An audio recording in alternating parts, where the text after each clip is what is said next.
Hey, what's going on, everybody? Welcome to the Dead Justice Productions podcast, episode number 190. Closing in on 200. We're getting there. I'm your host, Josh, or J Moskers. No guest this week. Our guest had to call out sick, so we're cutting it a little close here. So it's just me. It's gonna be a shorter episode today.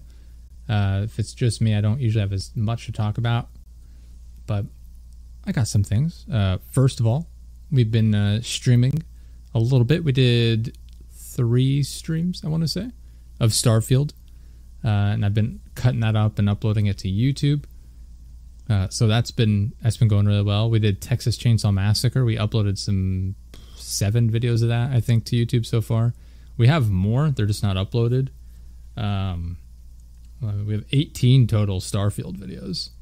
I don't know how many of them I have scheduled and uploaded at this point, but I'll have to check that later on.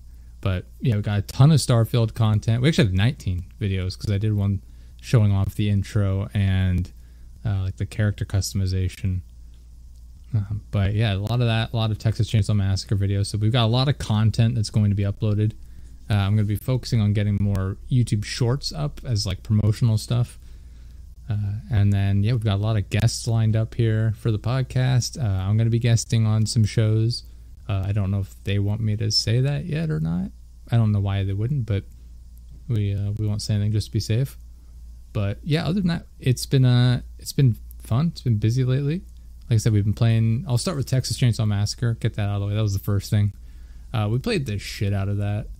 I got to level like 25-ish, maybe something like that, and then I got distracted by other stuff, and then Starfield came out, so we have not been back into that game.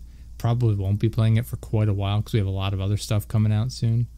Like I said, highly recommend that game if you're just looking for a quick game you can kind of jump into, not overly focused on long play sessions necessarily.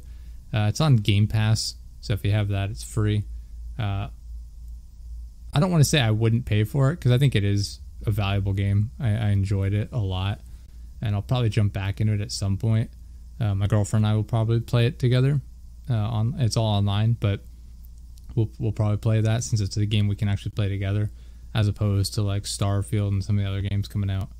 But we had a ton of fun with that, and like I said, it's a nice game to break up the pace of a lot of the other stuff I play, which is long RPGs.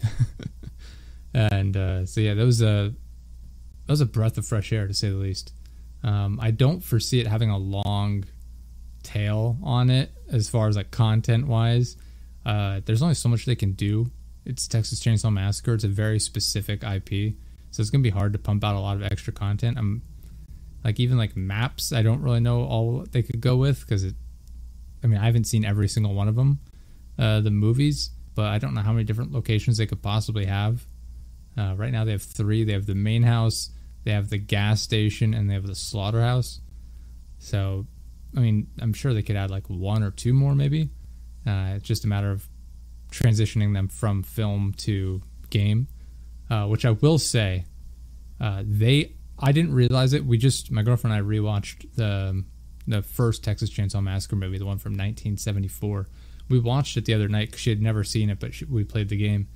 And I didn't realize how accurate the game is to the movie as far as the layout of the houses and the like gas station. All of the little details, like the decorations throughout, are absolutely spot on. It's incredible. The only things that were changed up are like some of the outside features in order to provide an actual fair gameplay mechanic.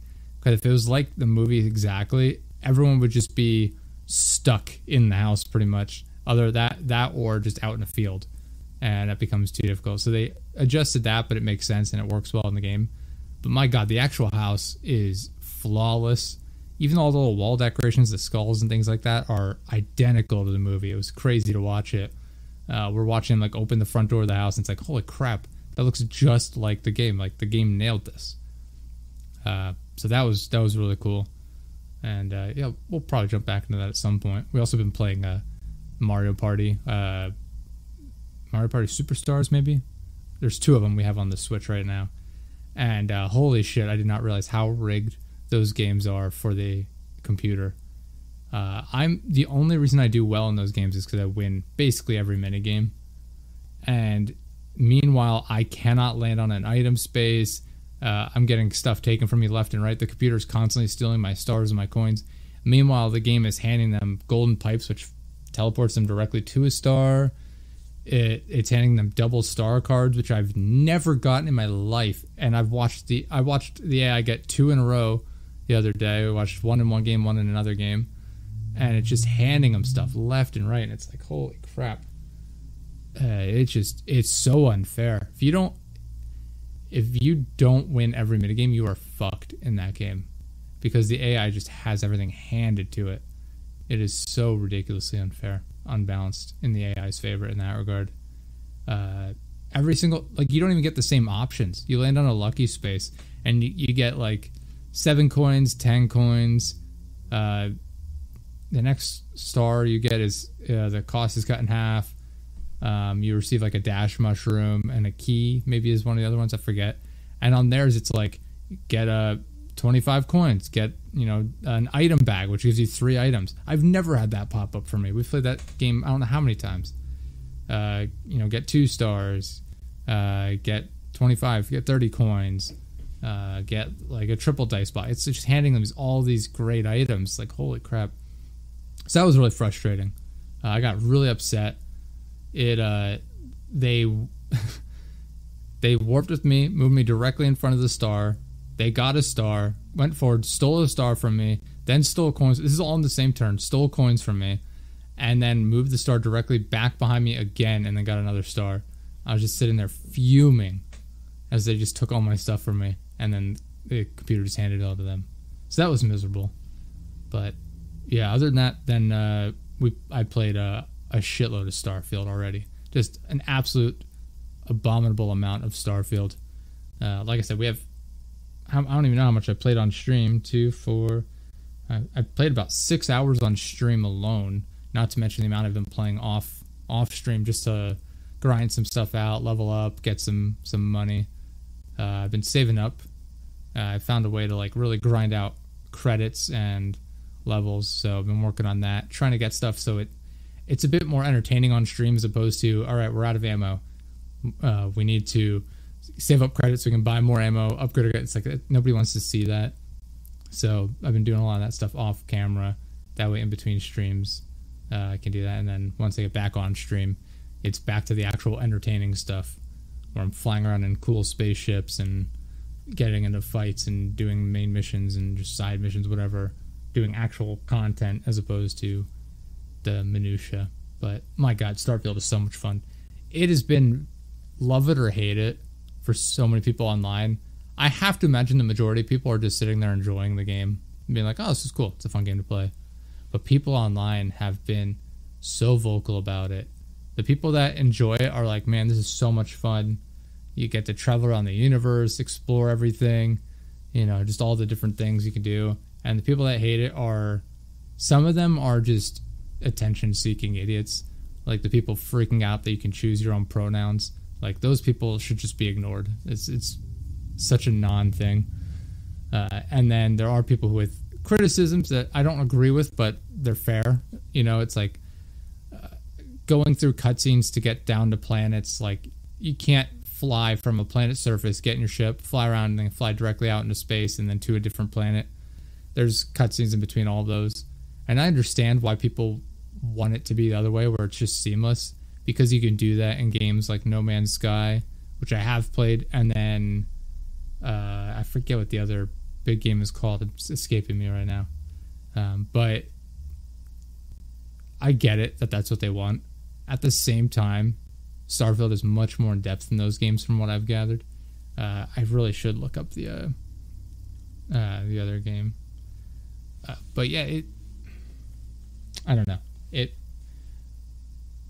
It's not necessarily fair to compare every aspect of these games together. Like I said, Starfield is very much more interaction focused on character to character development and exploring, and you can still do that with Starfield. And like I said, people complain you can't even explore like the planets without going back in orbit and re-landing or whatever. Star Citizen is what I was thinking of. And Star Citizen is a fucking bullshit game. Like that, they should not use that as the basis for anything. They had 3 times the budget of Starfield to begin with. They've made $600 million and counting, mind you, and they still haven't even released the game. They're charging people additional amounts of money just to be able to play the game during certain time slots, because their servers are getting overwhelmed by people who jump in to see what's new and then leave. It's like, well, then fucking put the game out, or don't make bullshit updates. Like, Star Citizen is a fucking scam. So I don't think that should be compared to Starfield in any way, because at least Starfield is out. No Man's Sky, and don't get me wrong, I'm not complaining about No Man's Sky. I didn't enjoy it when I played it, but I don't know. I can understand why people like it a lot. I can. So I'm not going to detract from it, but it's a different game than Starfield. Particularly with like the character developments and things like that. No Man's Sky to me just seemed very heavily focused on the exploration, which is what people want, and then it's just very like quiet to me. It was like, all right, I'm just exploring vastness with nothing going on in between, which I get is very similar to Starfield on like planet side. But then from Starfield, you can go to these vast cities, interact with all these people, all these missions and things like that No Man's Sky doesn't have. And to me, the cutscenes do not interrupt that at all to me. It just doesn't bother me in the slightest. So I get why people are mad about that, but at the same time, like, I just don't care enough about it. So it's an opinion thing and my personal take on it. The thing I do think is kind of petty is the people complaining about not having a map for like the cities in Starfield. And I just don't think that it matters in the slightest. I think that's a really weak argument.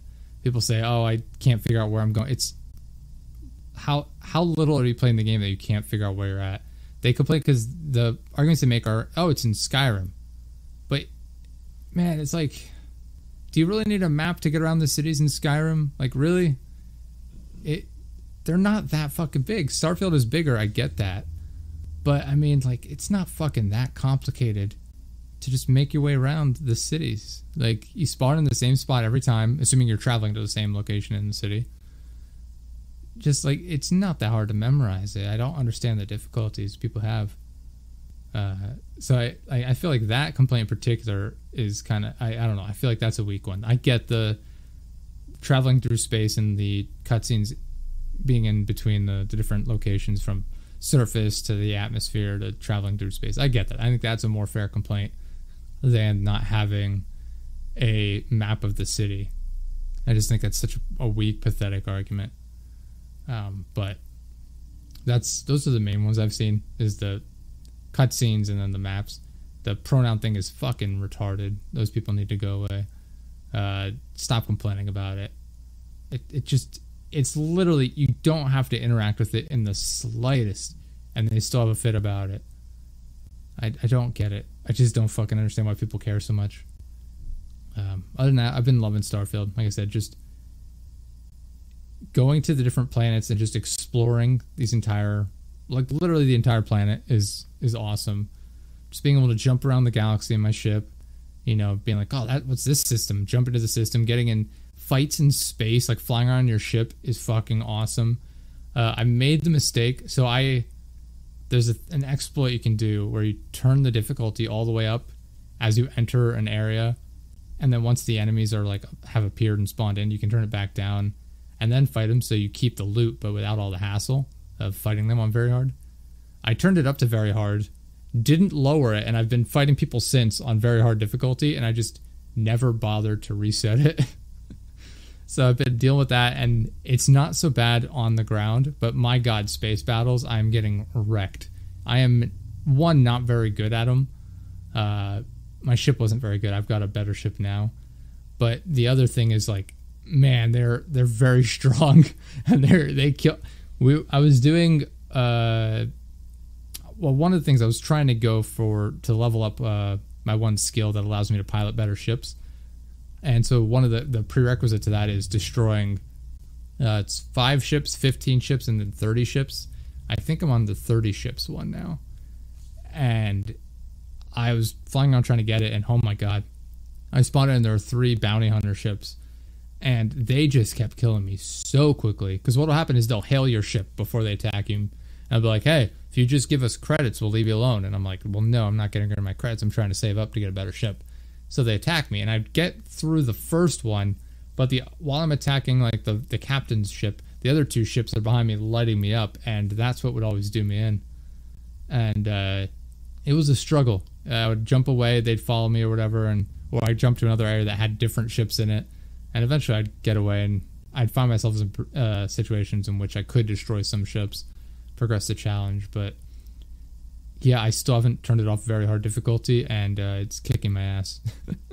But it's so much fun. I've really been enjoying it. I really do feel like in general people love to complain about things now. They really just want to complain, and just like about games and movies in particular. I feel like people, and I'm included in this as well at times for sure, but man, it's just the nitpicking of the stupidest shit in movies and TV shows and video games, and then using that as a reason for like this thing sucks.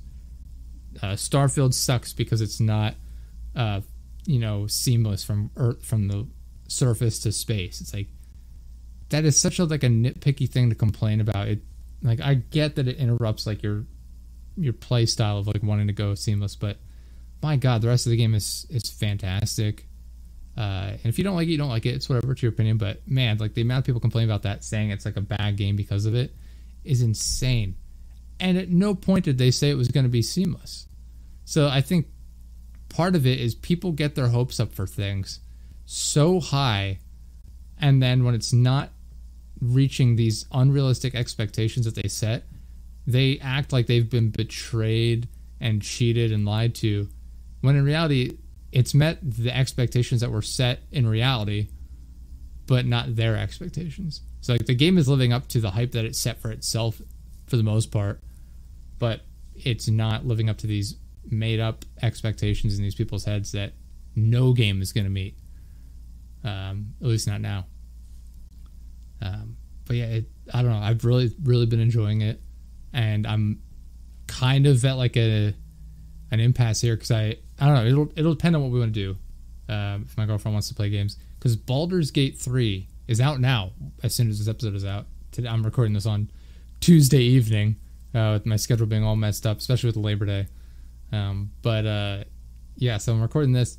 By the time this is out, Baldur's Gate 3 will be out on PlayStation, and I've been waiting to play it, and Starfield came out. I'm like, oh shit, I can't be doing 2 RPGs at once, especially complex ones. Like Baldur's Gate 3 is more complex than Starfield, and with all like the decisions and all the stats and things like that. Like it's way more complicated, and yeah, it is. I want to buy it, but I want to hold off until I'm more finished with Starfield than I am now. But at the same time, I'm almost positive we can do split screen, and I really want to do that with my girlfriend because I think that'll be hilarious. And so I'm, I don't know. We're going to see.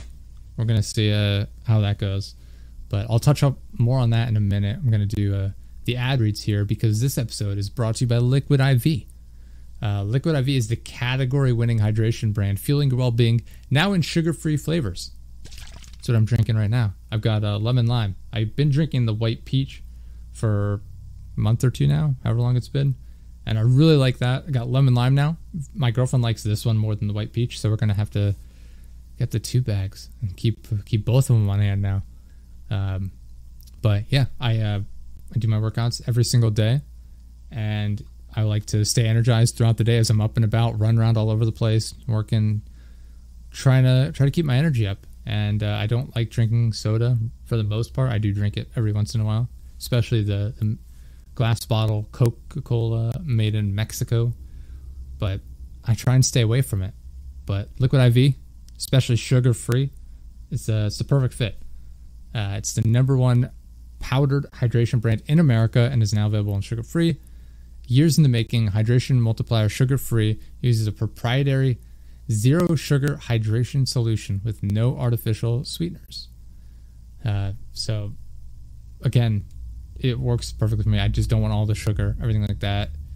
but I want something other than just water, and this helps hydrate me even more, so it works out very well. 1 stick of the Liquid IV in 16 ounces of water hydrates you 2 times faster and more efficiently than water alone. It's non-GMO and free from gluten, dairy, soy, no artificial sweeteners, 0 sugar. Contains 8 vitamins and nutrients for everyday wellness with 3 times the electrolytes of leading sports drinks. So get 20% off when you grab your Liquid IV Hydration multiplier sugar-free or any other variant at liquidiv.com. Again, that's liquidiv.com. Use code DJP15, it's Digest Production, DJP15 at checkout. And that's 20% off anything you order when you shop Better Hydration today using promo code DJP15 at liquidiv.com. It helps support us and you stay hydrated. It's fantastic. I legitimately use it every single day I drink it. It is absolutely fantastic, and I can't recommend it enough. It's great. Literally use it every day since I found out about it. Also, the show is brought to you by Zencastr. Zencastr, I don't remember how I found it. Stumbled across them not long into this show's run, and I've used it ever since. It is the most efficient, well-oiled machine for podcast producing I've ever used. Like I said, I've been doing podcasts since before the Digest Productions podcast. I've been doing this for like 8.5 years at this point. And Zencastr is perfect for us. It records in individual tracks for each person on the call. Makes it super easy to edit it in the app if you choose. And you can promote your show through it, push your show, publish it, everything through Zencastr. It is a perfect all-in-one tool for people that are a little flustered, confused maybe, or whatever. If you're not sure exactly how to get started on your show, or maybe you already have a show and you just haven't worked out the kinks of, getting the guest on, how to like set it up properly for them, how to get their audio to you, make it sound good. If you're not sure how to like go about publishing your show, like on a hosting platform or whatever, it makes it so easy.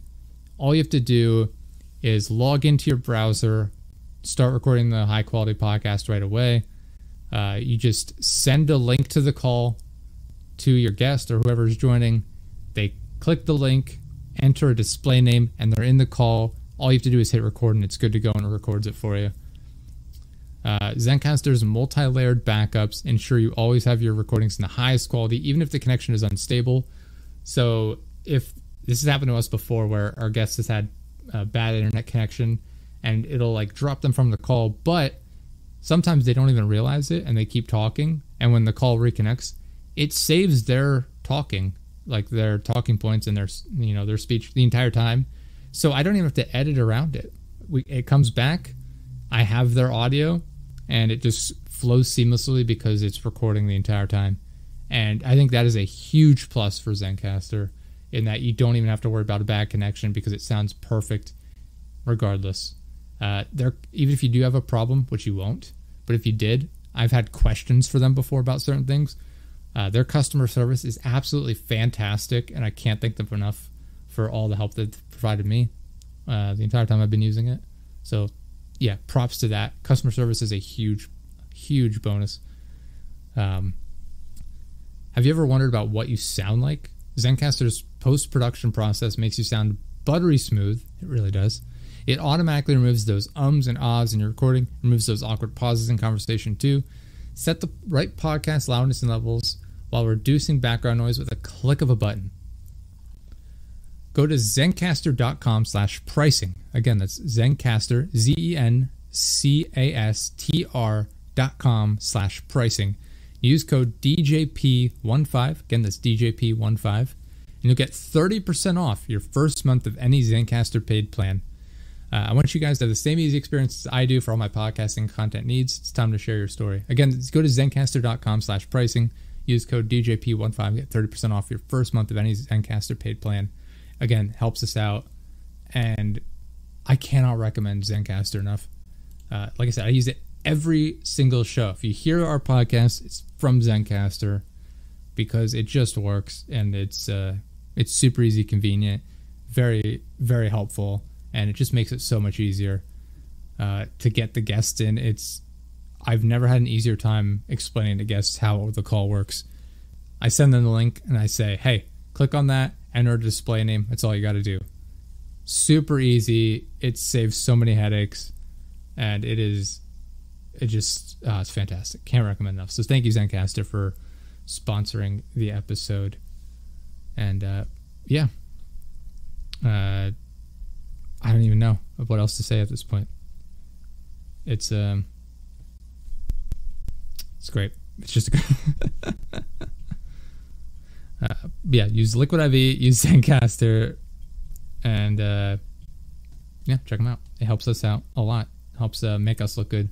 Lets the sponsors know that you're supporting the show. You're clicking through on the links, and it works. They both work. So anyway, but one of the other things I was going to talk about was Lies of P, which is also going to be on Game Pass. That's coming out like the 19th, I think. I guess the 19th, sometime around there. Lies of P, it's like a Souls-like in the sense that it plays like a Souls-like. And it's got a very Bloodborne vibe as far as the aesthetic goes. City sort of area, things like that. And I played the demo a bit. I didn't finish it because I just didn't have time to get around to it, and then all the other stuff came out. But I thoroughly enjoyed it. I like the way it feels. I'm a sucker for anything Dark Souls, Elden Ring, Bloodborne, like that, sort of anything Souls-like in those regards. And it definitely hits the mark, at least from what I've played. You know, the sort of methodical approach, take out the enemies, manage your resources, the big sort of spectacle boss fights. It's a ton of fun, and I'm gonna be playing the crap out of that as well. So there's so many games coming out soon that have come out recently that I'm getting sucked into, and I can see myself losing a ton of time in the next few months just digging into these games between Starfield, Baldur's Gate 3, Lies of P, and not to mention Payday 3 coming out at some point this month as well, the 26th. I don't remember when all these games are coming out, but my God, Payday 3 is coming out. You can bet we're going to be streaming that. Klaus and I are going to be playing the crap out of that. Going to be streaming it. Going to be cutting it up into episodes, uploading that to YouTube as well. We're going to have so much content coming out. It's going to be fantastic. It's the last month and a half and then this coming month have really rejuvenated my excitement to be creating content, because it's just so easy right now with all these games coming out. I'd mentioned previously, I think on the show, about putting out more animated YouTube shorts, and we are sort of working on that. We put the one up, and then we actually had a guest on the last episode of the podcast that there were a ton of great clips to choose from, and I was going to make video shorts from those, animated shorts rather. But I liked the way the last short turned out to an extent, but it's just not exactly what I was looking for. And so I'm reconsidering my approach to these sort of things. I don't want to put out content that I don't love. Like, I want to be excited for everything that comes out. And I mean, nobody nitpicks more than I do about my own content. Don't get me wrong. So like, I look at every live stream, I'm like, this could be better. The lighting could be better, especially in like the recent live streams. I don't know why my camera's been so dark, but I just don't have time to sit here for 2 hours and fuck around with it. So I'd rather just get content out than nothing. But if it's stuff like that, like YouTube shorts and stuff, it's not something I'm focused on that much anyway. They just serve as like promotional material. And so I'd rather figure out a way to put out better YouTube shorts than what we did recently. It worked for what it was. It didn't do particularly well, but I don't blame it. But it just, I don't know. It's not exactly what I was looking for. And so I'm going to keep focusing on trying to figure out how to improve on those. We've got some video podcasts coming out soon that we've scheduled. I might just make the switch to full-time video podcast. It's something I've considered in the past. I know Klaus is perfectly fine with it from what I can gather. He's said before he's down to do it. He's done it every other time. I don't care either way, to be honest. But with a video podcast, I think it's much, much easier to get shorts out of it and video promotions because I literally have a video right there. So I can just cut back and forth between different, different people's cameras, cut that down really quickly and easily into a video short, and we're good to go. I don't need to worry about animation or anything like that, putting images up on screen or something, like whatever I need to do. So I think that'll help in the long run for that. But as it stands now, I'm just kind of figuring out what it is I want to do with our content. I've considered doing a variety of different content that's not gaming related. 'Cause quite frankly, I love, let me lay everything out here. I love gaming content. I love making it, but there's so much other stuff I do outside of gaming that I also have a passion for to an equal extent that I'd like to make videos of or whatever. It's just a matter of me spending the time figuring out how to create it in a way that's actually good quality. Like cooking, for example. Cooking is oversaturated as is on YouTube, but I think there'd be a way for me to transition that into a live stream and then upload that to YouTube or whatever. Just because I enjoy it. I do enjoy making content regardless of how well it does, as evidenced by our YouTube channel.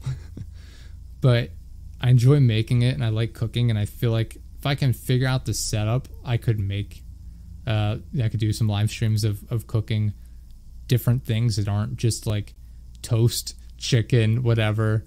I cook every night for dinner.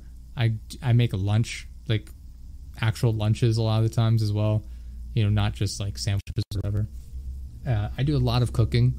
I think people would be like, some people at least be interested in like the different stuff I make. A lot of Italian food, Thai food, Japanese, Chinese, Italian, like all sorts of different things, all sorts of seafood and stuff like that.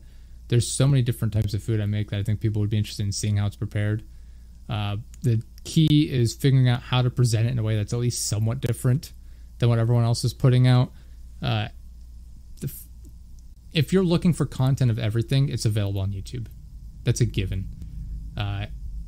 There's no way I can present it that's going to be totally unique for the most part, unless I have some crazy gimmick. But for the most part, it's going to be the same in most regards. I just want to present it in a way that's at least somewhat unique, where it's not face on, here it is, close up, probably a top down of chopping it up, whatever. I'll probably do that to an extent whenever I get around to it, but I'd also like to clean up a little bit, make it our own, at least with the Dead Jester sort of brand and humor, and injected into it. So like cooking, I don't like workout videos, so that's probably not something I'm gonna make. We don't really have the audience to do like a day in the life video either. People don't associate me with the video content. Most of the feedback we get is on the podcast, so I don't feel like a day in the lifestyle vlog is really worthwhile, nor do I really feel like putting that out. But if there's content people want to see, they can message me and I'm happy to make it. I don't care how well it does. If one person messaged me saying, make a video of like your daily life, like what you do for a living or whatever, I can do that to an extent. I don't want to dox myself and the people I work with and whatever, but I can do some extent of that if that's what anyone wants to see. But I don't want to waste my time doing stuff if nobody's actually interested in it, which I feel like a lot of what I do is that. As far as like my full-time job and the workouts and stuff, like it's just unnecessary and not something I'm super interested in making content on. But we'll see. Like I said, if there's something you want to see, hit me up on Twitter, jmoskers. You can go to our website. We have contact us pages. You can send an email over. It's just josh@deadjesterproductions.live. That goes directly to me and I can read the email, respond to you there. Whatever. That way you don't have to make it public. I know some people are kind of squeamish about publicly contacting, content creators or people in general. So it's whatever. Other than that, I don't have a whole lot else to talk about. I knew this was going to be a shorter episode from a time constraint side of things, as well as I don't want to just drag this on for the sake of hitting an hour. So shorter episode this week. Just wanted to get some content out there, just tell you guys what's going on. And thank you for the continued support. It's always so appreciated. Yeah, like I said, we've got a number of really cool guests coming up, and I think there's a very good chance that we make the switch to video podcasts. Obviously, the audio podcast is going to stay exactly the same, but we'll just have the added video element to it. It's just a matter of whether or not guests are okay with being on camera, I guess. Even if they're not, I think we could just substitute with like a, their profile pic or their brand logo or whatever on there. We'll figure something out. But anyway, go check out our YouTube. We got new content coming out every day for I don't know how long now. Going forward, we have so many videos. Go check out our Twitch. We've been streaming there every once in a while. It's not going to be super consistent and regular because I just don't have time for it between Digest Productions, my actual job, being a caretaker, stuff like that. It's a lot. So I don't have a ton of free time to stream, but go check out Liquid IV, Zencastr, use code DJP15, and it'll help us out a lot. And I thank you guys for listening. See you next time. See ya.